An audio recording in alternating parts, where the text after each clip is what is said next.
Now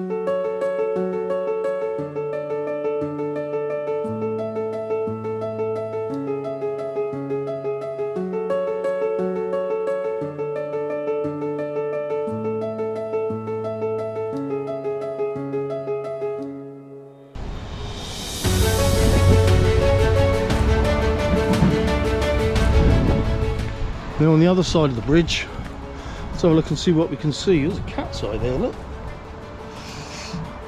So we've got the DFT number, Department for Transport, so we've got MDH275, Mold Denbigh 275, that's the bridge number.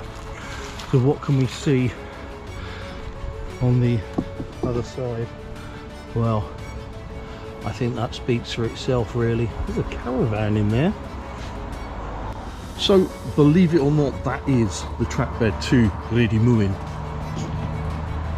Let's turn the clock back almost 50 years, and this is the view in the same place that I'm standing here on that bridge in Rhydymwyn. Part 6 of my journey leaves Mold behind, heading west before the route takes a turn to the northwest and the next station stop in the village of Rhydymwyn.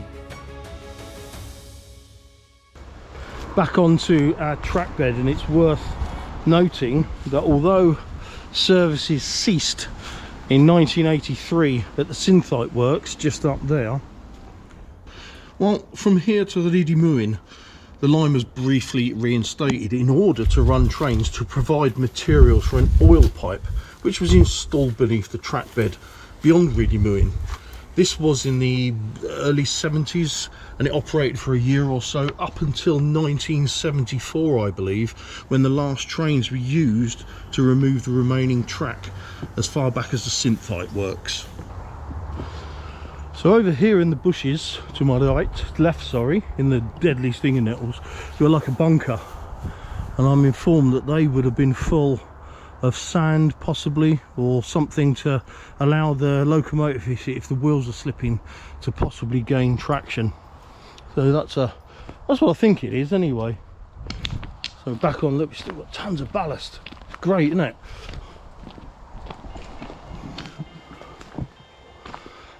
Ah, look, I've just seen, I don't know if you can see it through there, some rails. Now unfortunately it's not original railing from the Chester Mould and Denbigh line. You can see some more like appearing out of the grass. Let's just get up here and see if we can.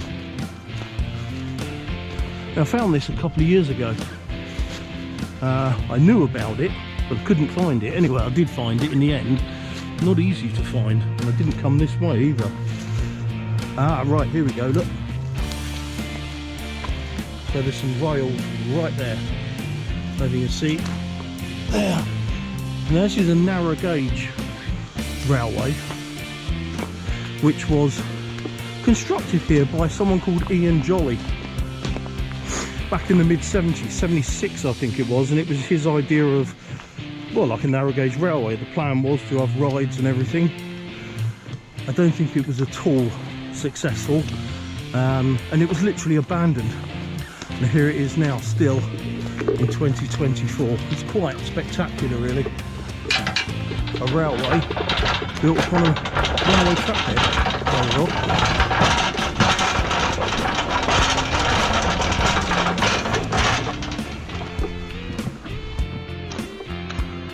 And it's a shame this didn't work out, because this would have been, it's in the middle of nowhere, that's the problem. But it would have been quite good today. 1976, not the greatest time for railway heritage or preservation.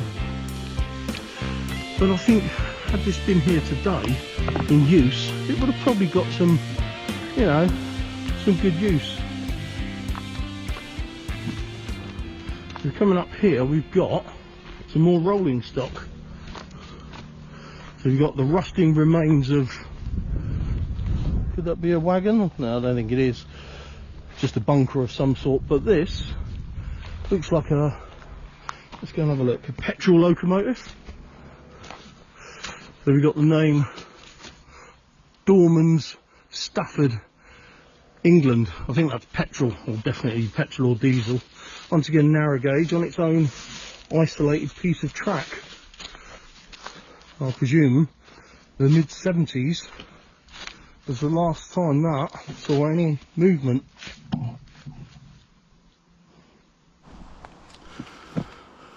So before we have a look at this bit of rolling stock, look at this. We have a position light, not position light, that's what we call them nowadays, a shunt disc signal. This was used in sidings to get into sidings, or for calling on into a section when there's another train in there.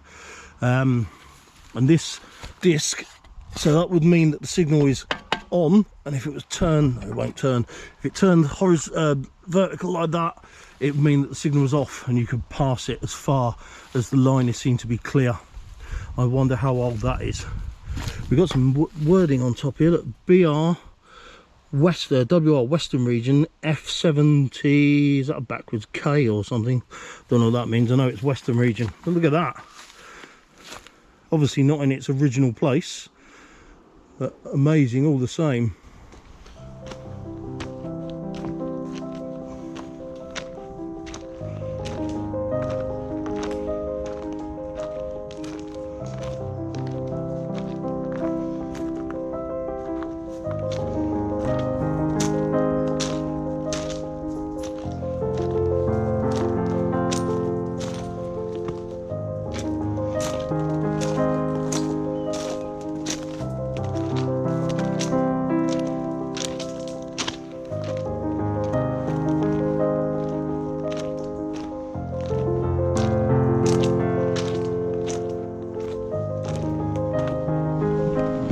Couple more shunt signals there, not as in good condition. Look at that. Well, the plane's decelerating above us. They're a bit more rusty, and then we've got more point. We've got a diamond, switch diamond there. Let's try that one, see if that works. Oh no, that's not the point lever, is it? And then we've got another loco here, I presume, another petrol or diesel jobby. It's Tony trying to operate the points. Well rusted up, these are long.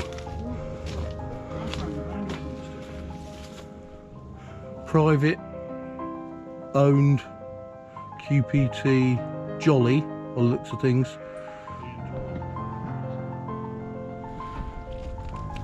And this is remarkable. Look, this tree has grown up through the frame.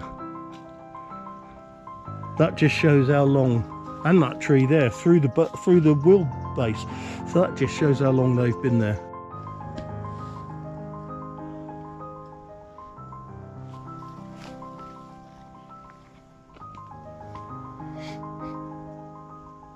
And then we've got something entirely different here, and this has got a bit of history as well. If I'm not mistaken, this locomotive used to work in the Synthite works back at Mould. And here it is, looking considerably better in the Mould Synthite works in 1974. It was obviously a shunting loco, and it's standard gauge as well, on standard gauge track. And last time I was a lot less vegetation, and I'll show some pictures of then because it's been graffitied up a bit more since. Built in 1919 by the Motor Rail and Tramcar Company in Bedford, it was originally fitted out for the War Department, but the First World War's end brought about a surplus of such locomotives. It was then sold to the Flint Paper Mill in Oakenholt, and then in 1959 the petrol engine was converted to diesel and was then subsequently sold in 1965 to the Allin Tinplate Works, the Synthite works in Mould, from where it was brought presumably with the intention of running on Ian Jolly's railway, but alas sits here today slowly degrading.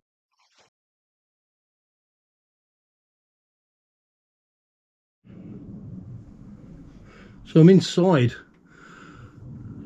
the loco. Although it's quite rusted, there's still lots here. if I can try to identify. So this would more than likely be your handbrake, probably a fuel tank, maybe. There's your engine, diesel or petrol, I'm not sure. And look at this, you've even got your chain which would have driven your axle. So there's our wheel, you see the rail through there, and the chain which has driven the axle. So I'm assuming if I move over here, here would have been our gearbox. It's something else.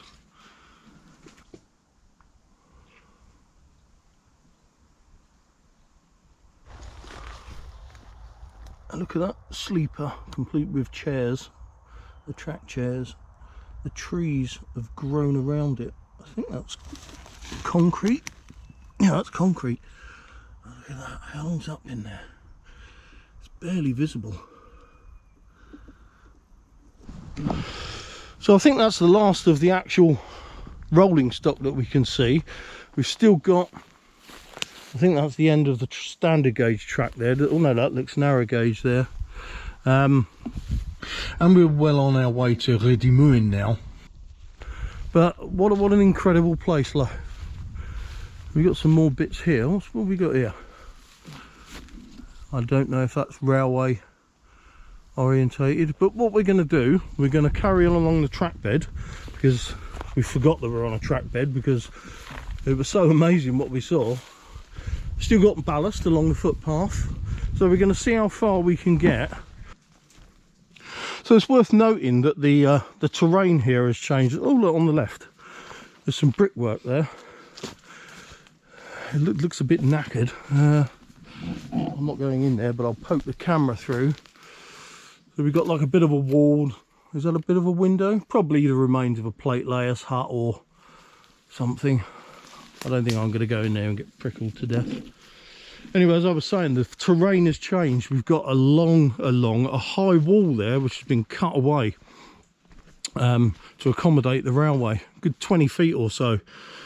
And then on this side we've got like a drop the other side, so we're more like an embankment cutting, whereas back there at the train's graveyard, we'll call it, was on a slight embankment. So we got to a point on the track bed now, and we're definitely still on the track bed. Look, we've got lots and lots of ballast, and this is pretty much what we've been following all the way. But if you look how wide our track bed is now, it's very wide. There's our cutting wall, which has moved discernibly that way, and then there's another feature coming to view. Now this, I know it says danger, keep out, and I am going to keep out.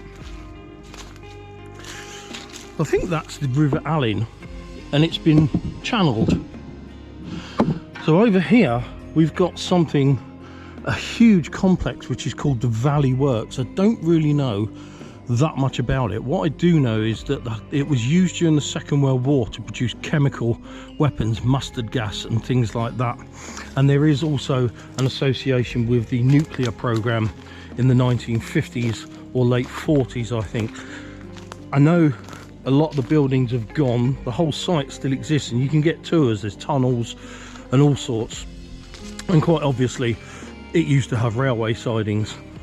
I think that's definitely ones for the map, because I don't think we're going to get in there. I know it's heavily patrolled, but this footpath looks quite handy, so we're going to follow it, and hopefully it'll take us all the way to Rhydymwyn, and we might see some evidence of where the sidings would have gone into the Valley Works over there. Our first delve into maps and overheads depicts the Valley Works as it is today, and as you can see, it's vast. The last film footage saw us exploring the track bed in this area here, while at the top of the screen is the village and station at Rhydymwyn. By adding the line's route, it gives a clear indication as to where that fits in. Now, this area here contained a number of sidings and crossovers, and very few maps of the works are available, obviously due to the nature of its clandestine activities. However, I found this one on the National Library of Scotland, which dates to 1965. That's 3 years after the cessation of passenger services, but with freight still operating this far. A closer look at the works reveals that it had its own rail network, likely a narrow gauge one. Now, the main line would have interchanged with that narrow gauge system and entered the works at some point where a transfer platform would have been provided. And that was located where this mix of sidings and crossovers can be found on the map. So it looks like Tony's found something in the trees. What we got? Lookout man's up. Lookout man's hut. That's pretty cool, isn't it? Pretty good nick as well. Let's have a look. It is. No graffiti for a change. Concrete. Even got a bit of wood. I love the hinge there. That's in pretty good condition. I'm getting torn to pieces and stung to death here. But you know what? For the finds that we've got, it's worth it. And we've also got something else here. Now, what have we got here? It's a post. Is that a signal? That, folks, is a signal post with mechanism that is only missing the signal arm. We've even got the top. Look at that.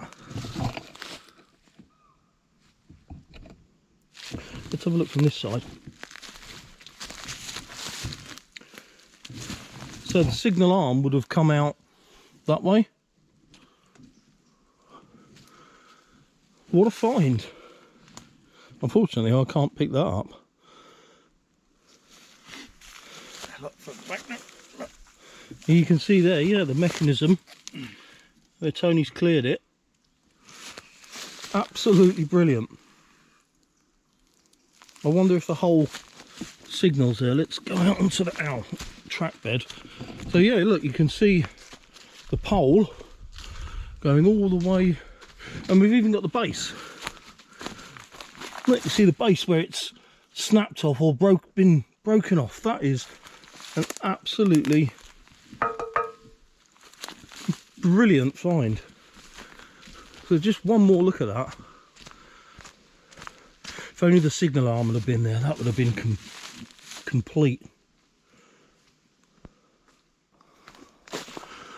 And on my left, we've got another one of those sand bunkers for gaining traction. So I presume we're probably climbing quite a gradient here if you've got those there.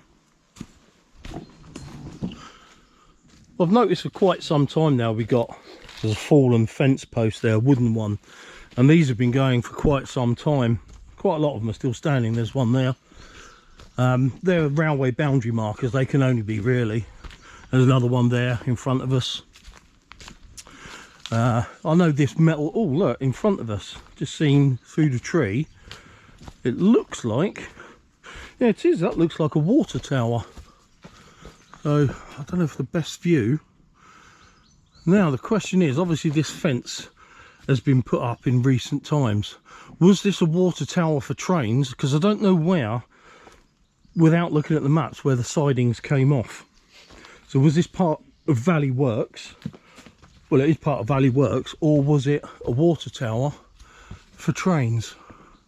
It certainly looks like a water tower, doesn't it? So we've got what looks like, I've seen a couple of these already, looks like a broken off telegraph post. There's some strange concrete structures over there, not dissimilar, it's worth noting, to the ones I found on my Didcot, Newbury and Southampton line walk at Worthy Down.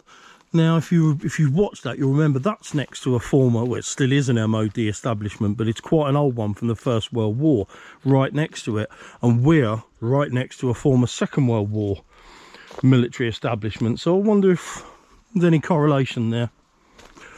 Got a small bridge here, and there's a, yeah, we've got a bit of a river going under it, so it's just a culvert. Let's go and have a look and see if it's, we've got a wooden post there, is that possibly an ex-sleeper? So it's nothing exotic, it's not brick, it's just concrete. But it's definitely one. Now let's put the camera down a bit. One that our trains would have gone over at some point. Have a look at this photo sent to me by Roger Carvel.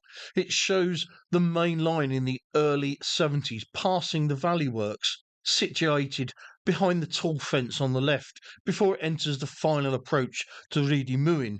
But take a look at the bridge railing here. Is it the same one which I've just been looking at? The location relative to the works and the station at Rhydymwyn appear correct. There are no other bridges beneath the line running perpendicular to the works, therefore I'm certain that this is the same bridge. And now it starts to get quite vegetated, and there's also a fence in front of us, so we may be coming to the end of a trackbed walk. So how the trackbed or the terrain has changed. Back there out those trees, there was ballast and everything. Now look, we've got, it's like a meadow, it's lovely lush grass. Our trackbed carried on ahead of us. And we are right on the edge of Rhydymwyn, in an industrial estate by the looks of things. And I know the station isn't far that way, and the station does still remain. But this is the busy and very noisy sometimes A541, and we're in the village of Rhydymwyn now. And right in front of me is the site, well not the site, it is Rhydymwyn station. But before I look at that, if I poke the camera through this fence, so right there is the back of the up platform waiting shelter. And you can see it's still got what looks like the original paint on it. Could do with a bit of work on it though. So moving up here, that's the station buildings. Still fully intact. Private house now, although it doesn't look that what lived in. So they would have been on the down platform. Obviously the trackbed in between has been filled in. I'm standing on the trackbed now, and over there you can see the front of the waiting shelter of the up platform. So our platforms would have been there and along there. I'm told that these stones here facing the path are the facing stones, or the edging stones of the platforms. Obviously used to be over there, and they look as though they could well be. If I quickly cross the road, so our line would have gone from the station there right across here. And obviously with the station being in such close proximity to the road, we'd have had a level crossing here. So it would have been on a diagonal coming across, going where this bus shelter is. So if I just go behind the bus shelter and we've got this bush, our line would have gone straight through there. And I'm told that the remains of the level crossing gates can be found in the bushes. Well, ain't gonna find a lot in there, I'm afraid, not at this time of year. So you can see our line, the trackbed, where this garage is today, that's the edge of it, would have gone across there. So there we have the site of Rhydymwyn station, and where its level crossing traversed the road. And I wonder, that post there, could that be anything to do with the level crossing? It's a possibility. Rhydymwyn station lies 16 miles and 25 chains from Chester. Opened in September 1869, it was the first intermediate stop on the former Mould and Denbigh Junction Railway. Unlike most of the other stations on the line, its rural nature impacted any large amount of passenger use. A look at the 1914 map from National Library of Scotland shows the station, and if we take a look a little south of the station, we see another level crossing. Now this road no longer exists and is now the car park of the closed Gwisseney Arms Hotel. Also visible are these sidings located behind the up platform in the location where I poked the camera through the gate to get a look at the back of the platform waiting shelter. And finally a look at the modern overhead, and by adding first the station and then the track, we get a good idea of how it all fits into today's landscape.